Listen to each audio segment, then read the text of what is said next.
This episode is brought to you by the Sasquatch Flag Company. The Sasquatch Flag Company is a family-owned business in New England that builds hand-carved American flags from seasoned white pine. Each flag is hand-built and each star on the flag is hand-hammered and chiseled.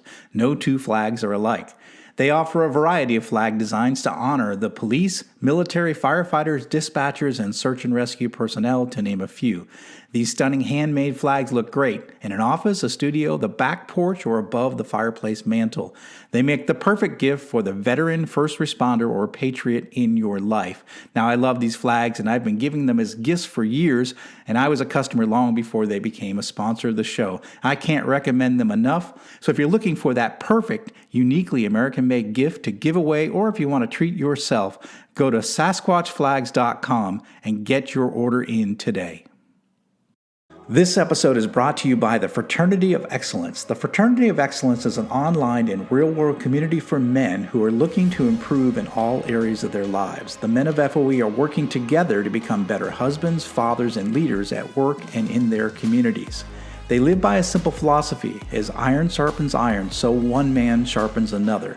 Now, I've been a member for more than 3 years, and for me, I finally found a brotherhood of men that I was missing from my time in the military. Now, I love being around guys who are dedicated to becoming a better version of themselves. So if you're interested in becoming a man of excellence as well, go to fraternityofexcellence.com, or you can reach out directly to me to learn more.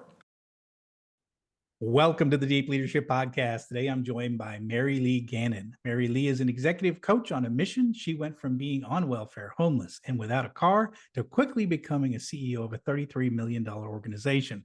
In that process, she learned that working harder is not the only necessary strategy to advance in your career. She now helps leaders get off the treadmill to nowhere, to become respected, advance in their careers, and prioritize well-being in her five-star leadership formula. I'm excited to have her on the show to learn how we can all get off that treadmill to nowhere. So Mary Lee, welcome to the show.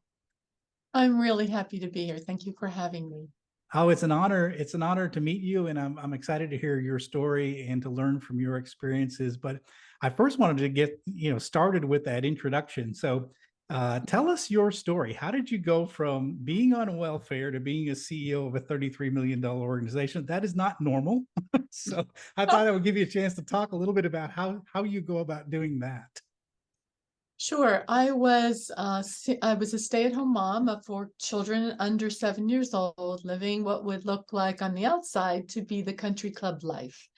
And on the inside, it was an unpalatable situation. So I filed for divorce as a leap of faith, and I was not at all prepared for the avalanche that befell me. I had co-signed loans for my ex-husband's businesses, and when I filed for divorce, he defaulted on all those loans, which then took all of our marital property, our home, the cars, everything went down in the bankruptcy. And then he just opened up another business, bought the assets in a straw company out of the bankruptcy and operated the same business in the next week under a different name. Meanwhile, the children and I are homeless, on welfare, food stamps, medical assistance, without an automobile. And it was scary. And I knew I didn't have time to go back to school. And for a while, I thought chasing him through the courts was going to give a self-employed man without a conscience some accountability, but wasn't the case, I found. So I quickly, but after a lot of despair and woe is me and all of the martyrdom, and I was a good wife, I'm a good person, how did this happen to me? Finally, I said, I'm not wasting any more time. I had lost all money that I had on lawyers, and the only time I won is when I defended myself in court because he had appealed a child support and alimony award of $269 a week for the 5 of us. So I really had to assess my signature strengths, and I work very hard with my clients on this, because if you don't know what you're good at and only you can do, excuse me, then you can't differentiate yourself, because everybody is working hard at a certain level, and especially in the C-suite, everybody's working hard. So I looked at what I was good at. I had the humility to say, I'm trying to improve my life. if you can help me, I will show up 150% and get the job done. And people started recommending me for interviews. And I went on an interview for a president of a hospital foundation position. And I had not ever worked in any other roles in there as an event planner or a major gifts officer or a CFO or a COO. But I had raised money as a volunteer that exceeded what that whole hospital had raised the year before, and they hired me. And I so did not know what I was going to do that I went right from that interview to the bookstore, and bought Fundraising for Dummies, because I had to figure out, okay, now how am I going to structure this? But they weren't asking me to do surgery, so I figured I could figure it out. And that ability to be fearless, not reckless. Okay. I say successful people have a couple of qualities. One is fearless, not reckless, and they're willing to ask questions or figure it out. Many times leaders are just too afraid to look like they don't know. I think that's a mistake. Yeah. Show the humility and grow. And from there, I raised a lot of money there, and then I got recruited out to other hospitals, and recruiters call me. And I'm profoundly grateful for that. I think there was a lot of art, a lot of science, and a lot of faith that came together to make all those things happen. One of the things that's interesting you said is that you assessed your strengths, and I think that's really important. I like when people think about their talent stack or their strength stack or the experience stack. And you said, well, I've raised money, as a volunteer before, therefore I have this skill stack. I have this interesting skill set, right? And then you applied it to, just having the basic, necessary ingredients to get to that first step and to move into that new role. And I think we don't do that enough to sit back and assess what are our strengths, what are our experiences, what makes us special and unique, right? Because we get to a certain point in age, we've done a lot of things in our lives and we've got some experiences and we have a unique talent stack that's different from everybody else. And I think that's really interesting. What you said is that you assessed your strength. What am I good at? It's so important, John, because leaders sometimes doubt themselves. And when they doubt themselves, they've forgotten what about them is really important and unique. Yeah. And, we sort of think, oh, well, if I look at myself as I have this great strength, that'll be shining a light on me. So what? We need to be able to self-promote. That does not mean bravado. That does not mean that you're sickeningly overcompensating with how good you are. It's a knowing and a confidence in what you do. But confidence and self-esteem are different. You can be competent, but if you don't feel you belong, that self-esteem part is really important. I mean, I remember the first week on my job in that first CEO role, I had no idea how to create a budget. I had to walk down the hall to the marketing director and say, do you mind sharing with me what your budget is so that I can look at it? Because, then I went through it. Oh, yeah, printing, I'll need that. And because if you ask people to help you with the things you don't know, they will help you. If you pretend like you know everything, then you don't show up at your best. Yes. And and that's self-sabotage. So you have to have that humility to stand naked with your vulnerability and say, I don't know this part, but I really am wicked smart at this part. Yes. And in order to be good at this, I'll have to fill in. And it's the same with hiring, John. I always hire people that are really good at the things I'm not. Yes. And then I get out of their way. Yes. Because if I mirror myself and the people I hire, they're just yes people, I still don't have the person who's good at X strength that is not one of my strengths. I love that. I know my first plant management experience, I was 32 years old, got my first manufacturing plant. And I remember being in that corner office thinking I had to have all the answers. And what my experience over that 3 years in that first manufacturing, leader role like that was that all the answers existed within my team. I just had to be smart enough to ask the questions and also shut up and listen and take that input in and be able to apply it to the decision making I was making. So I think it's And I think there's something valuable in being able to ask questions and being willing to reach out and say, hey, I don't know this part really well. Help me out. You're the expert here. Show me the way. You bring up a really good point, though, about asking questions, Yeah. asking the right questions.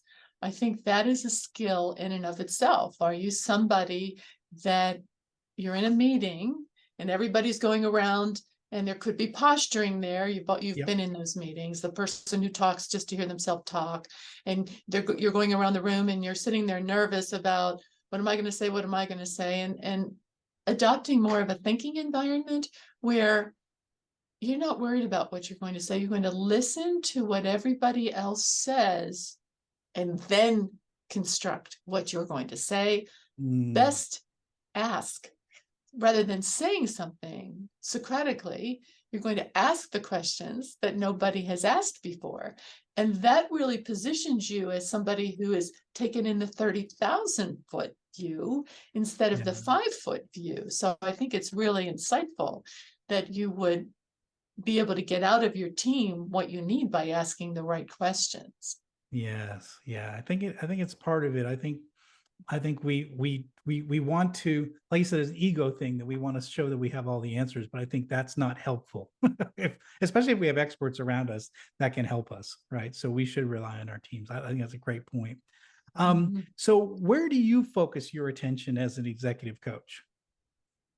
I am very focused on helping leaders be their best, but also managing their well-being, because I think the two go in tandem. So I've been coaching for a long time, and people come to me because their team isn't responding, or they're not feeling valued at work, or they're not getting promoted, they're not feeling recognized. And as we're talking, inevitably, life is whole life, right? It's not segmented to, I just have this problem with this one person at work.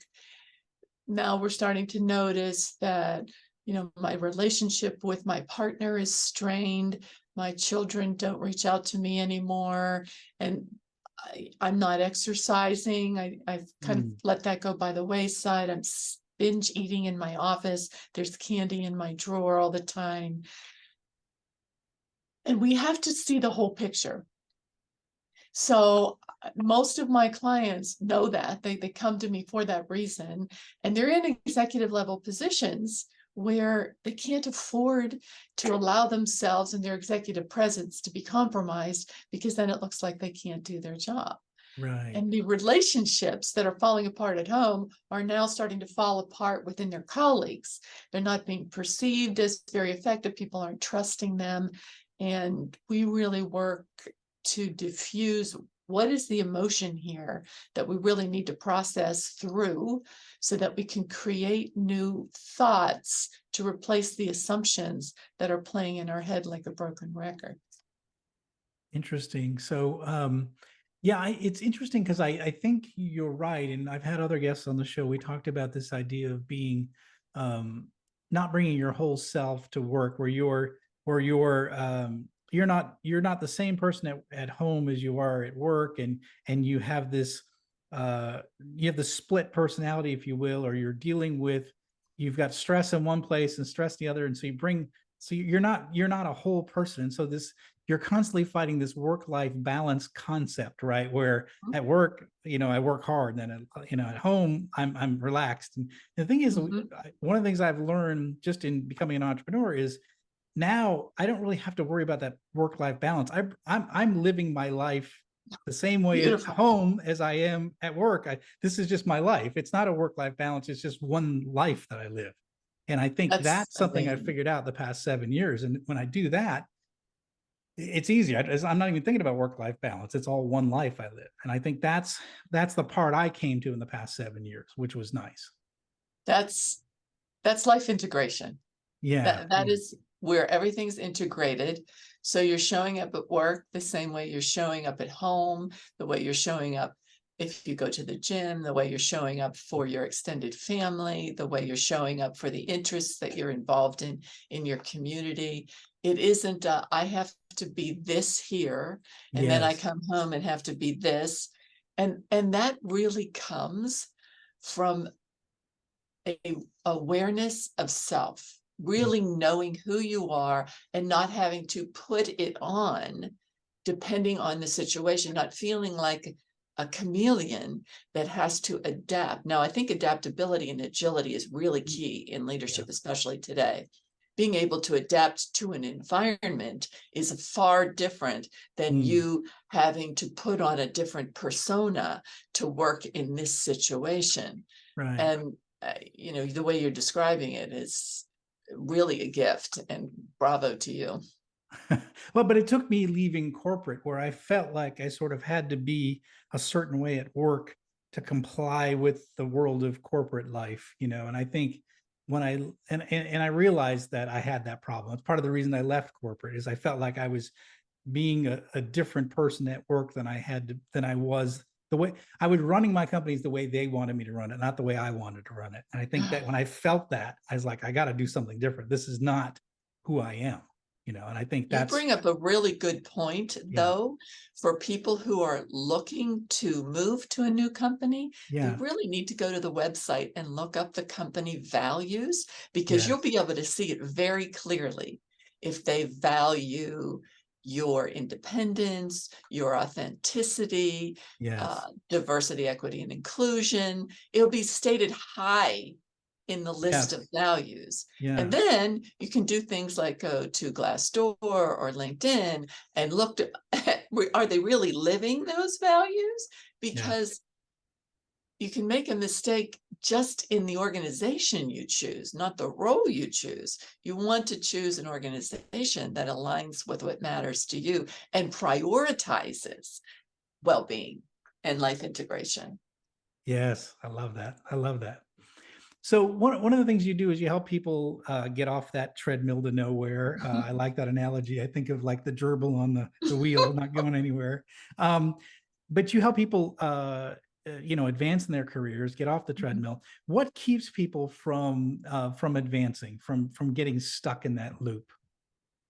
It's usually a blind spot that they Mm, don't see. So, and that is a behavior, right? But behind the behavior is an emotion that is making them really uncomfortable. And behind that is an assumption. And that mm, assumption sounds something like this: I'm not good enough, I'm not smart enough, I'm not mm, educated enough. But we really don't want to feel the discomfort of that. So we armor up and show up with this false persona that we can't maintain because it's not authentically who we are. mm, So how that affects performance in the workplace is, I'm not a risk taker. I will not speak up at a meeting. I don't want to share my idea. And then you're sitting there saying, that idea that person just came up with, I thought that too, but yeah. wish I had said it.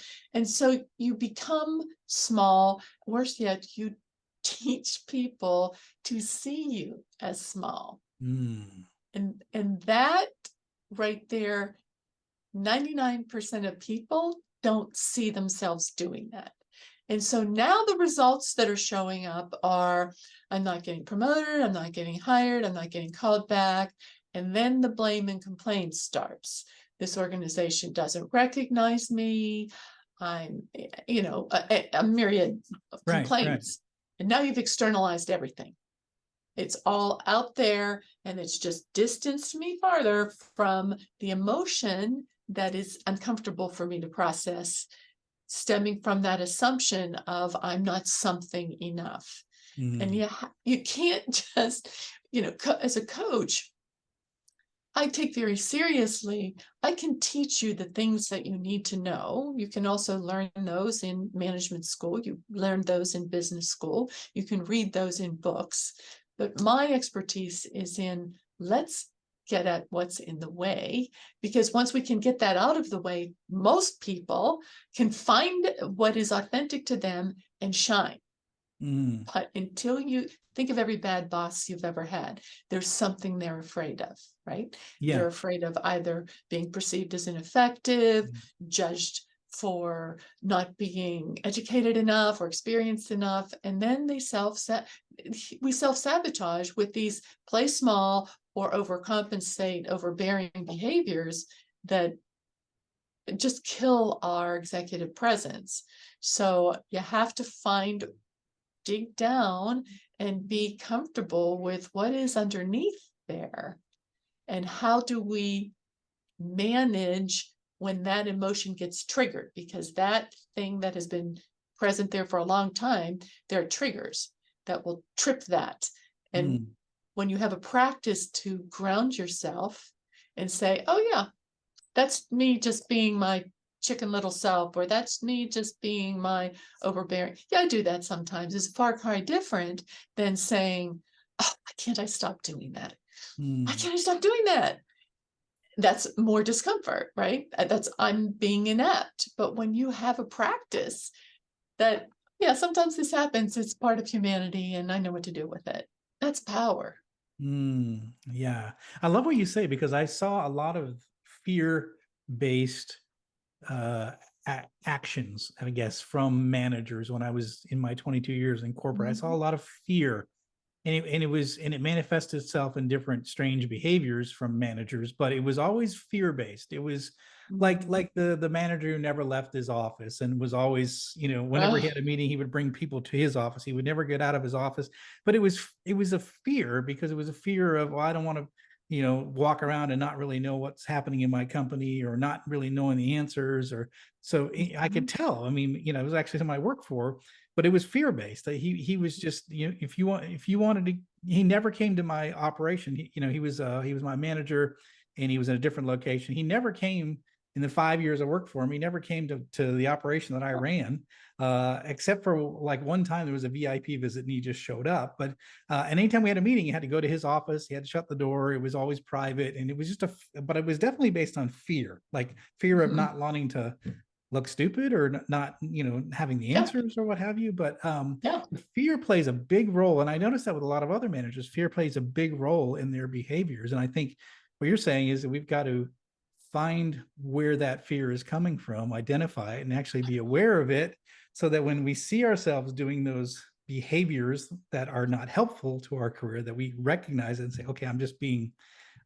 being a wuss here. I need to get out of my office and go talk to people. And guess what? Maybe I don't know the answers. And that's okay, you know? What you're saying is so important because you're right. Behind every bad behavior is a fear. Mm, And usually it's stemming from our own ego, yes. right? Yeah. And and that's not a time to say, oh, there's that fear. I want to fight that fear. It's time to be gentle with ourselves Yeah. because our egos have kept us alive and still existing as a species, right? We're not extinct because we are very good at recognizing danger, very Mm, good at it, yes. right? We Yes. know how to keep ourselves safe.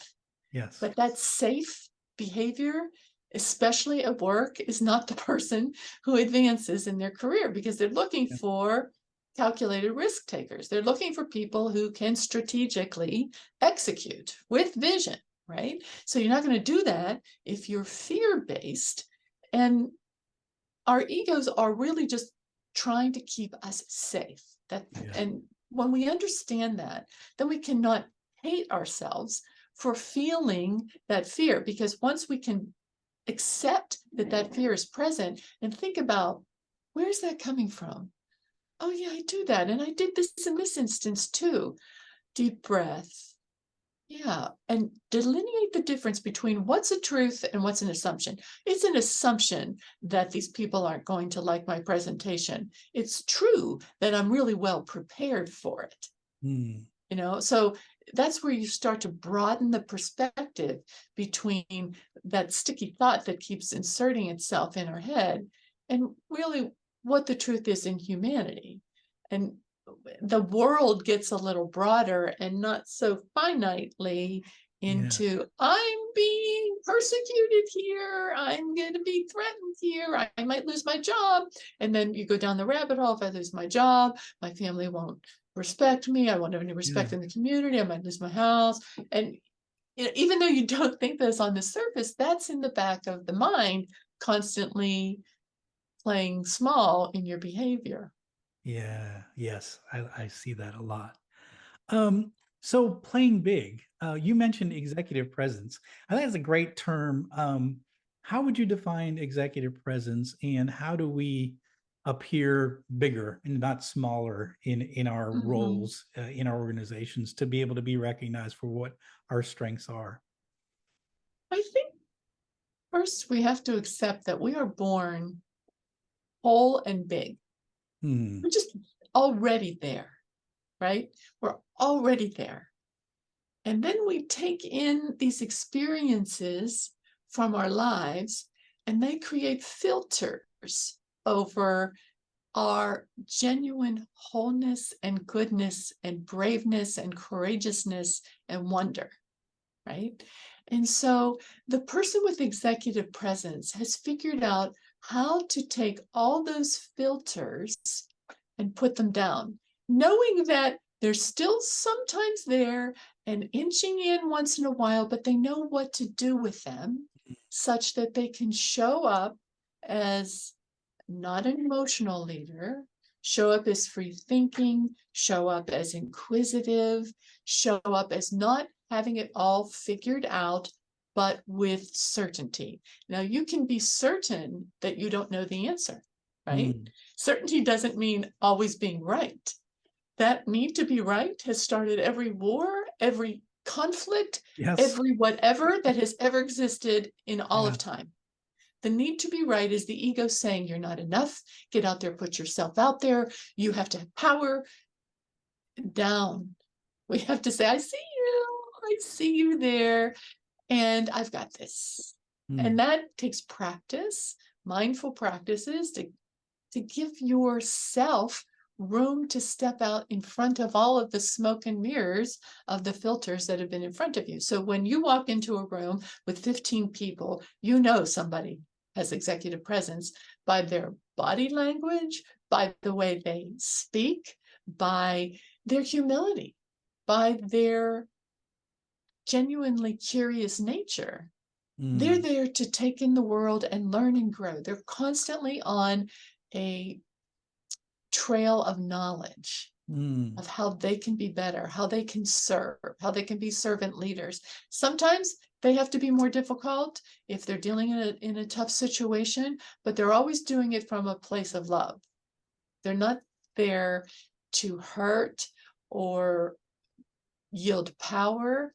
I think power is an important thing to have when you're trying to get out of a difficult situation. So I don't say power is a bad thing, but when you use that as a need, Hmm. I think you're going to self sabotage around that. I think that we have to find our own empowerment by being more true to who we are. And again, working on those filters and knowing what to do when they're triggered.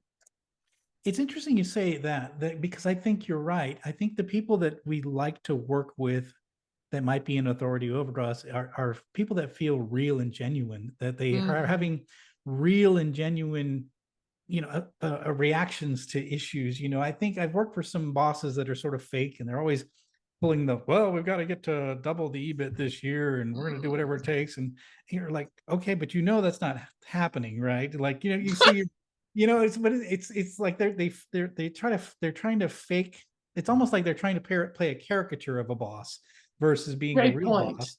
And I think that when you are that way, you don't have the influence over others than if you are more genuine, saying, yes, I understand that, but here's some things that we can be doing to actually get close to that objective. And that's why I believe that it's still something we can do. And here's my thoughts on it. But just Mm-hmm. having that, being able to recognize, that you maybe have some doubters in the room, but instead of acknowledging their feelings and Mm-hmm. having a genuine reaction to those, but just to sort of overbear us, well, that's what we're going to do. That's the direction. And I think you're Oh, right. I think the people that are more more authentic to their true selves, and can have, like I said, have that ability to read the room, to be able to recognize the fears, or recognize the concerns, and being genuinely like, look, I like you said, out of love, I want to make this happen, and and mm-hmm. and here's how we can do it, and what do you think? And I remember I had a boss the one time that said, and it was interesting because at first I didn't like it, but he said to me, I presented a business plan to him as a new boss, and he said, "That's great, but what can you do to double your business?" And I remember being Ah, offended by that. Like, I've given you a good plan. It's a yeah, 10% growth over whatever. But he was genuine, like curious. Is like, but what could you do to double the business? Like if you had an unlimited budget, what were the things you do to double the size of the business? And it was a great exercise because it got me thinking differently, and hmm, it was he didn't have the answers, but he had a good question and he was willing to, out of curiosity, seek out some different answers and different thoughts. I really just good I love point. that idea. Yeah. Not knowing the answer. He didn't have the He answer. didn't have the answer. Yeah. Which I Just had love. the right question. Yeah, exactly. And be willing to be curious and just throw it out there. And just Yep. with a smile, you're like, what would you do to double the business? And I think that's what you're talking about, like executive presence. That's someone that's being big and thinking big. Yeah. And yeah, I love that. Yeah. Yeah. People are drawn to people with executive presence Hmm. because there's a trust factor. There's an innate trust factor because those people trust themselves, right? Yes. So Yeah. when you trust yourself, others will trust you. If you're putting on a cloak of I need this persona when I'm at work, Yeah. or if you don't have a self awareness and an acceptance of self, you're fighting yourself, and you're the phoniness is able to be seen, and Yeah. introspectively, intuitively, they can feel it. Yeah. So you have to get all of that nonsense, that I call it head trash, out of the way. Hmm. Even if you don't know what it is, you have to uncover that and sit with the discomfort long enough to realize this is just my imagination. Yes. Yes. Yeah. I love it. Yeah, we touched on it a little bit. We talked about it before we even started the show, but emotional intelligence. How does that play into it? Is there ways? Because I think that now more and more, I think leaders with emotional intelligence are going to be essential for the Mhm. workforce of the future. Um, I saw a lot of leaders in my career had zero emotional intelligence. But I mean, where do you start? I mean, if you're coaching a client and you recognize, oof, this guy or gal has got a problem with emotional intelligence, where do you Mhm. even start with that process to be able to help them sort of see how they are impacting others that they may not be able to see? It's a really good question. You become a shepherd Mm, and you develop trust, and you start to help them discover what they don't realize about themselves. Like, mm, if you were to ask anybody on the street, what are your values? The average person doesn't know, right? So, what do you value? What are the things that nobody can take away from you that are intrinsically part of your soul? Everybody, first thing people will say is family, right? mm. Okay, so yes, we value family. But do you value sense of humor? Do you value creative freedom, authenticity, structure, life integration? What are the things that are really important to you in the people that you like? Right. So that'll help you determine your values. And from there, we go through lots of assessments, etc. What are your strengths? And this stuff is not difficult to figure out. There are all kinds of links free on the internet where you can figure out a little bit about your strengths. Okay, now I'm starting to build a profile of Mm. myself. And sometimes it gets emotional for people because nobody's really asked them this much about themselves in the past. Yes. And and they start to see all of these things that they haven't paid attention to while they've been listening to the ego tell them what they should doubt and what they should be afraid of. Right. Even Right. though it's subliminal, it's still there. So now you've got your values, now you have your strengths. Now you're starting to look at others and think about what they valued. You know how you noticed that one of your managers was fear based? They're Yeah. now able to see those things more in other people. Oh, nice. And then also able to understand more about themselves and how they're showing up. So it's usually a 3-step process. We have to build self-awareness, and then you build your ability to self-regulate, because nobody's perfect, and we're never going to get rid of those sticky thoughts that sometimes get in the way, but we certainly can regulate what happens when they show up. And then you're in a place of self-empowerment. And this is where you're instinctively aware of the thought when it shows up, the filter that you typically lay over that, and how you might have in the past showed up with whatever behavior. Now you've made a different choice. Now you have power. You know how to control those thoughts and how to accept and process through those emotions so that they can flow through you and you can leave them behind. So now you're noticing when you go to a meeting, oh, this person that's so angry that used to just grate on me like nails on a chalkboard, they're in pain. They're in pain. That's what makes me sad, that they're in pain. That doesn't mean I have to internalize and personalize their attacks on me like there's something wrong with me.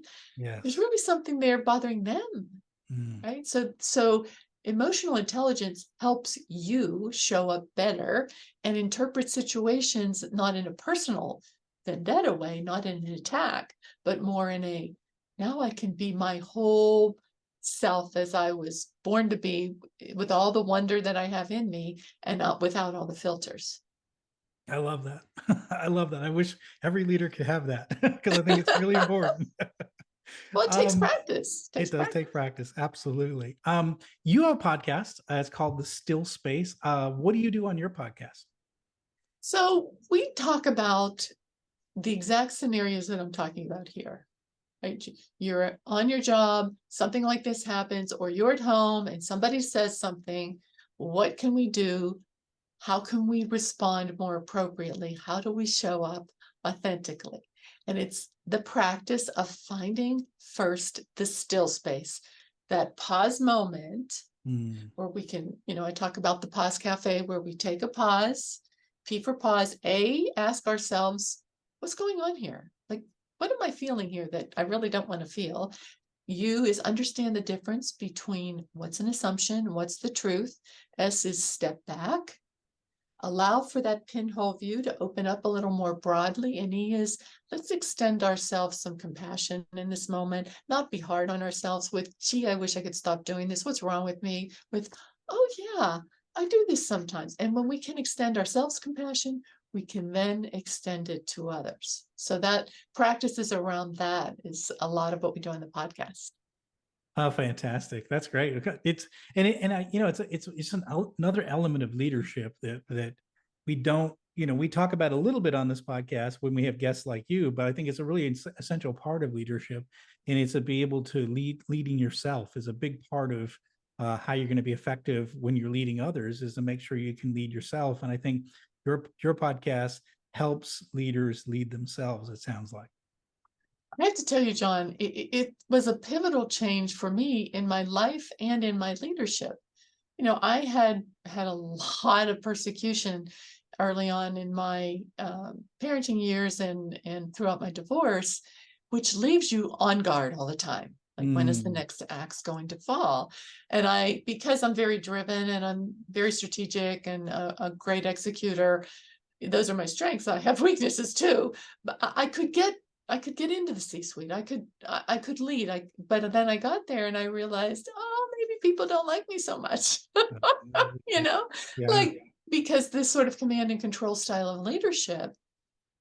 And I had a lot of expectations of people because I thought they were like me, driven and going to work hard. And, and I had to manage different personalities, and it wasn't working. And that's when I started to study what is wrong here, what is not working. And I became certified at really high certifications and all kinds of things, but it really was a quest. It was really quite selfish on my part. I wanted to learn to be better for me, and in doing so I became a much better leader, much more connected. Love came my way. I married again. My children and I are much closer. Back when I was more command and control style leader. So I see realistically the benefit of knowing a different way, but we don't learn this in school. So You have true. to seek this out yourself. And I think because it's so personal, that's why. It's not like I can pick up a book and figure out myself, right? And I consider it a privilege to work with people to do that because I know how it can change people's lives. That's fantastic. So important. So it's essential for leadership and in life, really, essentially. Mhm. So that's fantastic. Mary Lee, this has been fantastic. Great conversation. I really appreciate all that you've shared with us. How, if people are listening in and they're like, wow, I got to learn more. I want to connect with Mary Lee. I want to maybe have her help me get back on track. I'm stuck. I need some help. How can people find you and learn about your services that you provide? Well, thank you for asking, John. Easily just go to my name, maryleegannon.com. And actually, right there on the top of the website is a really quick checklist Hmm. to help you get valued, hired, promoted. It helps build your self-awareness. When you fill out this checklist, if you've checked 7 or more items on it, you'll be able to see perhaps the blind spot of how you may be getting in your own way. I'm also on LinkedIn. I post daily on LinkedIn. I have a lot of followers there. So that's probably the best ways. Fantastic. We're going to go ahead and put links in the show notes for those resources in that checklist. Again, that'd be a quick and helpful way to see where you might have some issues that you have to work on. So go to Mary Lee's website. It's on the top of the website, and you just click on that. There's a quick checklist. You can go through it. You learn a lot about yourself through that process. And again, one of the things we like to do on the show is give you resources to help you become a better leader. This is a clear resource, free, that you can go to, and you can learn a lot about yourself through that process. Mary Lee, I really appreciate you coming on the show and sharing your journey, sharing your experiences, and giving us a lot to think about in terms of leading ourselves and being the best leader we can be. So thank you. It's an honor to be with you, John. Thank you for asking me. Thanks again.